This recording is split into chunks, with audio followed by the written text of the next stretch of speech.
What I would like to talk today is something that at first might sound awfully surprising, your retirement. Let me explain why that's something that I'm convinced really merits your consideration, and why I like to talk about it at the end of every semester. The problem is this. Say you're a typical college-age student, 20 give or take. That's what your life expectancy looks like. Somewhat longer for women than for men, but still, you have many years to go.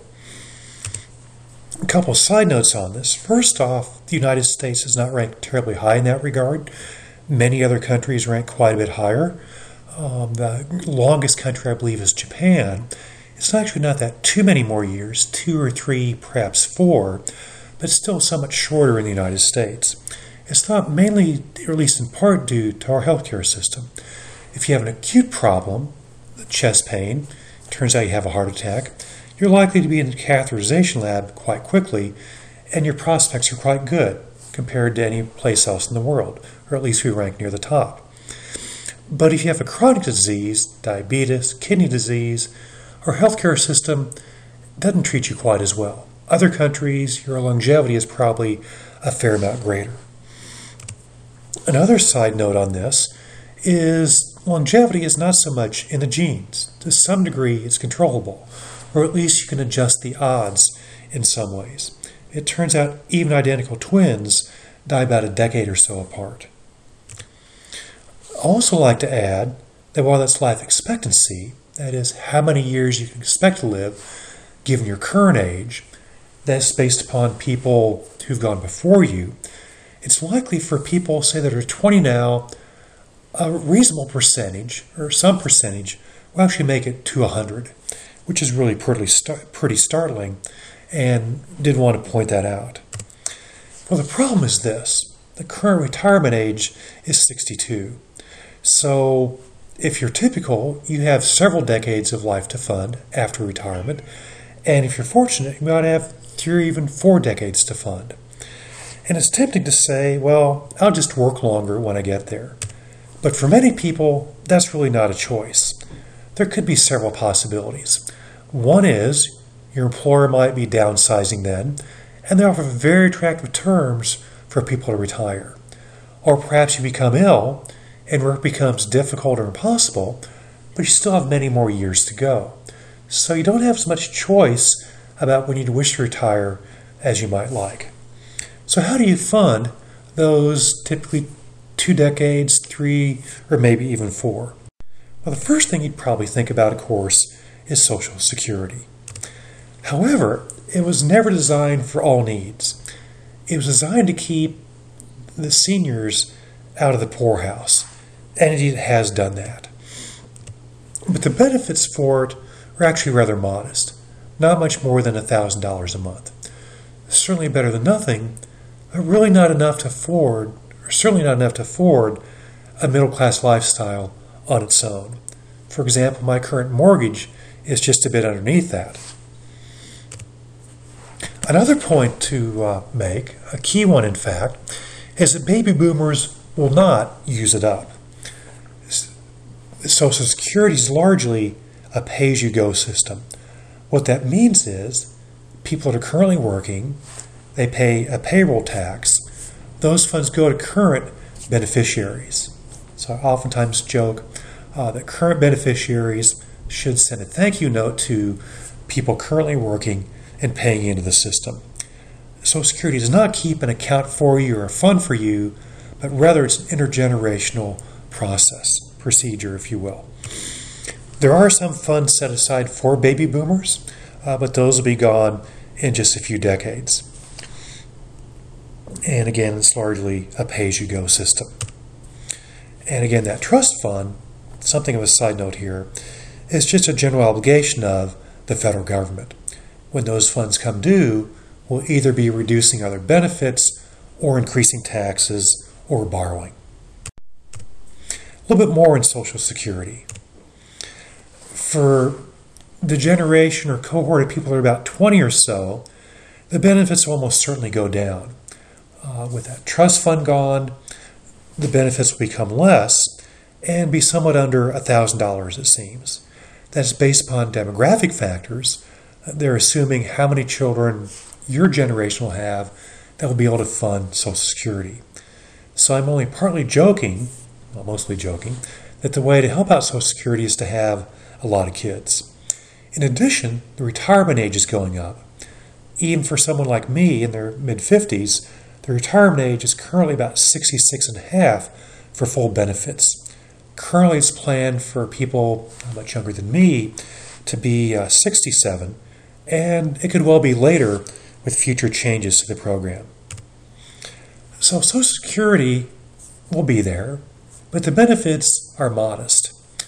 Another possibility to fund that 2 or 3 or even 4 decades of life will be traditional employer pension plans. These are what's known as a defined benefit plan. Key term there, benefit. They basically work like this. They use a formula, generally based upon years of service and final salary, to pay you benefit when you retire and then for the rest of your life. For example, people in the military, as I understand it, they oftentimes can work for 20 years, or if they do work for 20 years, they get half their final salary for the rest of their life. So that's how that sort of program, defined benefit, works, based upon years of service, in that case 20 years, final salary. Formula is very simple. You get half of that final salary the rest of your life. Police have something similar. You can retire after not too many decades of work. They generally want younger officers, and then it's a fairly generous sort of pension to make up for wear and tear in the body and such. It turns out, though, that these types of pension plans are fading away. Very few people in their 20s will actually have one. If you do go into the military, a possibility there. If you do end up in a police force somewhere. But if you're a typical employer, typical corporation or small business, these plans are now quite rare for younger workers. Well, what to do? So Social Security has modest benefits. Traditional pension plans are almost obsolete, or rather rarely used for younger workers. So you have to do something else to fund those 2, 3, or perhaps 4 decades. I like to use an illustration to show the possibilities here. The basic point is to save early and often. Illustration looks like this. We'll assume, for the sake of argument, you put all your retirement funds into stocks. I have more to say about that in a few minutes. Our stock returns are quite varied. And we'll assume that return a little bit more than 10%. And we'll assume 2% inflation. That's a reasonable expectation. We've actually seen that recently in the course, where bond investors expect that rate of inflation for about the next 10 years. Well, say that you save $300 a month, and you increase that every year with inflation. And I've got a table here to illustrate when you'd be starting savings, and then how much you'd then have at retirement. So a couple possibilities, in fact 3. Let's say that you graduate here in a year or 2 or 3, typical college student. You go off to a larger city, Washington, New York, Boston, San Francisco, whatever. You have a good time. After some years, you settle down. You meet someone, perhaps. You buy a house, a couple cars, kids further on down the road. And say in your early 40s, you start thinking about retirement. And you start doing those numbers I just put up there. Well, a couple decades hence, you'll have a couple $100,000.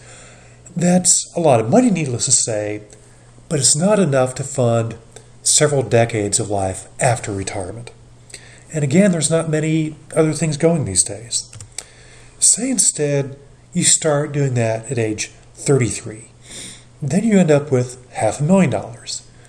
The reason for that large difference is, as you'd probably guess, compounding. It's not quite interest, but the returns are building upon the returns, with stocks earning about 11% per year. But finally, let's say you start doing something like this when you first get a, quote, real job out of college. In that case, you'd have well more than $1 million. And that is a startling number, but that's in fact about how much you'll need to fund your retirement. You do need about that amount to fund a typical middle-class lifestyle for some decades. So this is why it's important to understand this. I don't think people mention it all that often. that you really do need to start saving early and often to fund those last decades of your life. So what I want to talk about next is how to go about doing that. And so again, this is really why college students must know about this, is that if you don't, the future looks pretty dire. Well, I mentioned stocks. Aren't they risky? Well, they are, but with a caveat that looks like this. Some years they go down quite a bit. When the Great Recession was in full swing, down by more than a third. They recoup some of that loss in the following years. So very much a roller coaster then. Last year, basically flat. The preceding year, 2010, up 15% and up a quarter the year before that. So stocks are certainly very risky in the short run, over the span of a few years. If you're saving for a house or a car, it's almost certainly not the place you want to put your funds. But you're saving for retirement, something decades hence, it certainly merits your attention. And if you look over decades, not even a single decades, but decades, plural, they've generally always had a notably positive return. Here's a chart of that. Two separate charts of the S&P 500. As you'd probably guess, that's 500 stocks, the 500 largest ones here in the United States. And it shows, starting in 1950, if you put $1 in then, how much you would have by the year 2010.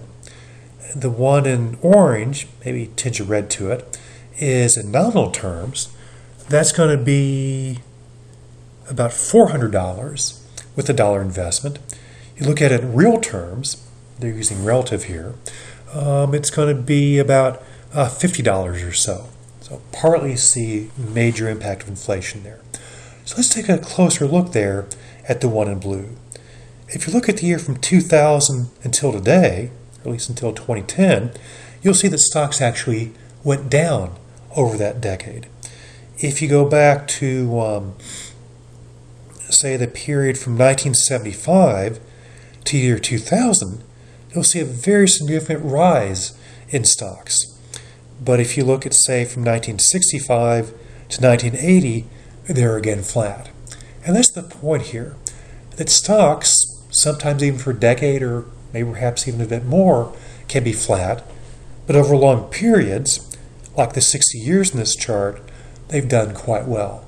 But extremely variable in the short term, and again, even over a decade or perhaps somewhat more than that.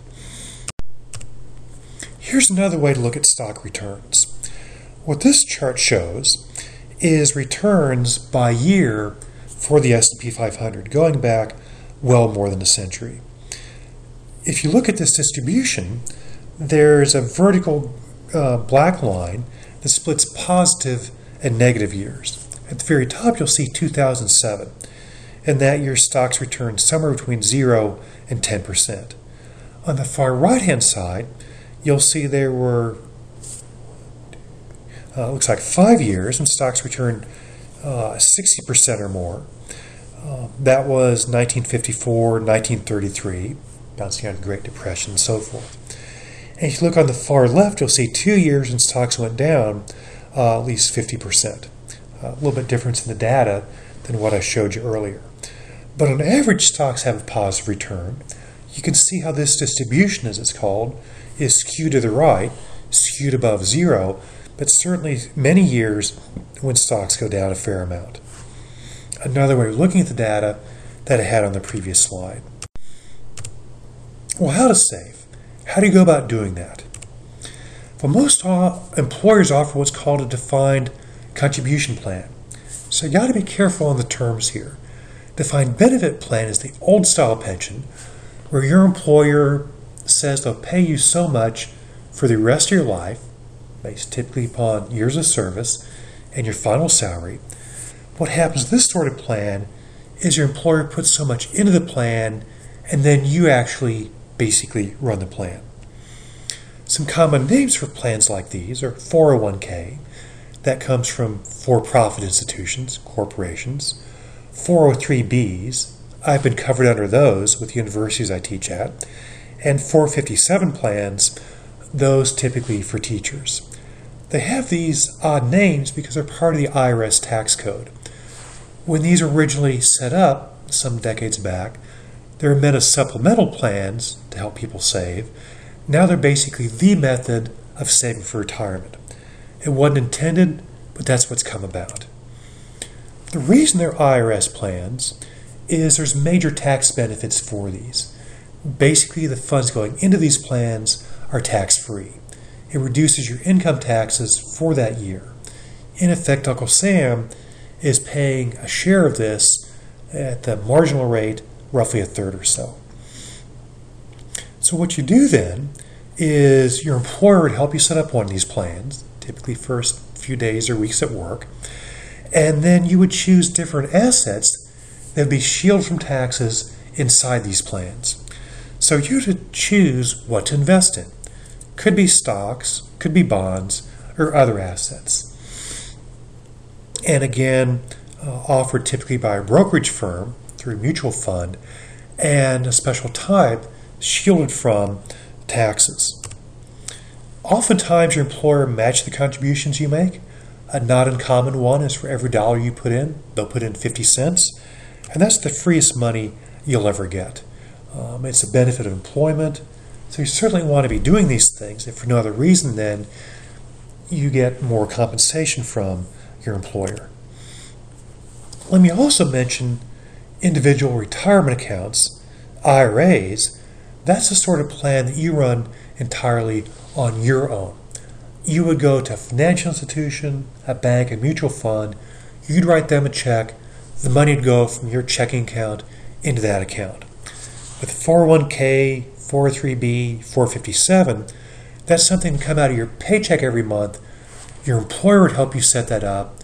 You would get notice when that's done. You would see it on your pay stub, but you choose what sort of investment it goes into. Also, when you leave your employer, say you quit or whatever, you can take funds out of your 401k, 403b, 457, and then put it into an IRA. The term is roll it over. It's a little bit more convenient to have all your retirement funds with one provider. It's nothing you have to do, but it is a convenience. I've done that myself after having had several different jobs. More on how to save. So this defined contribution plan, what just about every one of my classes will face, is very much a do-it-yourself sort of thing. DIY, acronym for that. Many people work on their houses, some on their cars, some on computers. Well, that's how we do retirement savings now in the United States. Certainly not ideal, but it is the system that we're dealing with these days. So, in other words then, you select how much goes in. You do not have to participate in these plans. Many plans are now set up automatically, but you can choose not to participate. It would be an incredibly stupid thing to be blunt about it, but you can make that choice. And in 401k plans, it oftentimes goes into the company stock. So you're working for a company and your savings plans, your savings funds rather go into that company stock, which sounds like a loyal thing to do, but it's really a really poor idea, to be honest with you. That companies enters a hard time, recession hits, they're laying people off, you could lose your job, and your retirement assets then could fall dramatically if that company again hits hard times. Instead, the generic advice is to invest in mutual funds that you can oftentimes choose instead of company stock. Sometimes it has to be in company stock for a while, but it really is truly best to pull it out of the company stock and put it in something much more diversified. It doesn't sound like a terribly loyal sort of thing to do, but it really is in your best interest. You can also select investments among something known as an exchange-traded fund. It's rather like a mutual fund. And again, what a mutual fund is your funds are pooled together with other investors and then used to purchase assets. You could put funds in a stock fund where they would purchase, say, all the stocks in the S&P 500, or perhaps in a bond fund where they would only buy U.S. Treasuries. As you probably guess, a treasury bond fund would carry less risk, but it would have less variation to it. You wouldn't see the large swings like you do in stocks. Exchange-traded funds are similar, but they tend to be lower cost. The key in choosing these investments is something surprising, is to choose the one that has the lowest cost. This seems very odd. In just about everything else, you pay more, you get more quality. You buy a more expensive car, you might wonder if it's worth it or not, but it's probably going to be a car that drives nicer, has more features. You pay more for a phone, a camera, computer, you get more features, it's nicer. The choice is always, am I willing to pay for those additional features?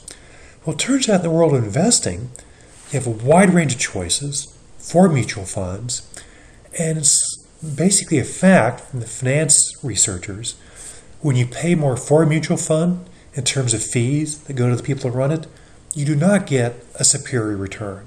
It seems very odd, but it's indeed very true. An excellent provider for these sorts of funds is Vanguard. They're actually based near Philadelphia. They're owned by their investors, and they have among the lowest fees in the business. In fact, the last time I checked, they were the largest mutual fund in the United States, and I'm pretty sure the entire world, in part because their customers value their low fees, and they basically get the same return as mutual funds invest in other companies that charge higher fees. But you end up netting a higher return yourself because of those lower fees. More on how to save. It's best to be well diversified, say in broad stock funds and broad bond funds. Oftentimes when stocks go down, bonds will be doing well and vice versa. You just don't want to be in a few types of assets, you want to be in many. Well, this is a little bit hard to do, or it's one of those things rather that people put off. It's not hard to do, but long-term decisions like this, people oftentimes will wait till the next day, and the next day never arrives. The easiest way to do this is to select what's known as a life cycle fund. What these funds do is select age-appropriate investments. In other words, the appropriate investment for someone in their 20s that has many years to go until retirement is very different than someone very near retirement. A couple examples of these. Fidelity Freedom Funds, where what Fidelity does, they're another large mutual fund company. You click on this link or just Google Fidelity Freedom Funds. You tell them about what year you want to retire, and then they choose the appropriate mix of stocks and bonds. Fidelity has something similar. They call it target retirement funds, but it's the same exact idea. You tell them roughly what year you want to retire or how old you are, and they select the appropriate investments for you. Definitely the way to go, unless you're going to be adjusting this on yourself. And most people, in fact, rarely, if ever, do that. The basic rule on how much to put away is about this much, is to have a reasonable chance of well-funded retirement, is you should put in about 15% of your income in one of these life cycle funds every pay period for the rest of your working life. It's easy if you start off that way, your first job, not say, well, I'll start that in 6 months or a year. Of course, for that first job, you probably have a lot of expenses. Many people, of course, have a lot of student debt. But this is something there's not many alternatives for. In fact, there's no alternatives for funding your retirement. Well, I'll mention one here in just a second. And that 15% should be sufficient based upon experience in the past to fund a good retirement for you. You start that off with your first job, you're used to that amount of take-home pay, and you should be set for later years. And you never, ever want to take out those funds until retirement. It's tempting, you're switching a job, you need a payment for a house and so forth, but it's really not a good idea to ever take those out. That's for something that you have very few substitutes for. In fact, the only alternative here for funding this, well, to be honest, is to have a lot of kids and hope one will take you in your senior years. I'm half joking there, but half not. There's just not many alternatives to funding your own retirement. Your employer only does it these days for most of us through these do-it-yourself funds, these defined contribution funds. The old-style pension funds are pretty much gone for people in their 20s.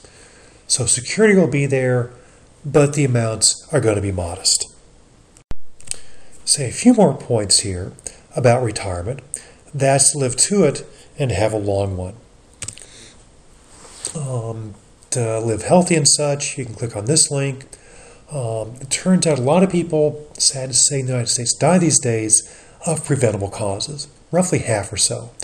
Of course, as one person told me, we never get out of this alive, but you can extend the chance of a long and fruitful life. And cancer, to some degree, can be avoided, or at least you can change your odds. And coronary artery disease, heart attacks, even more so. To some degree, these are lifestyle diseases, not something that you're bound to get.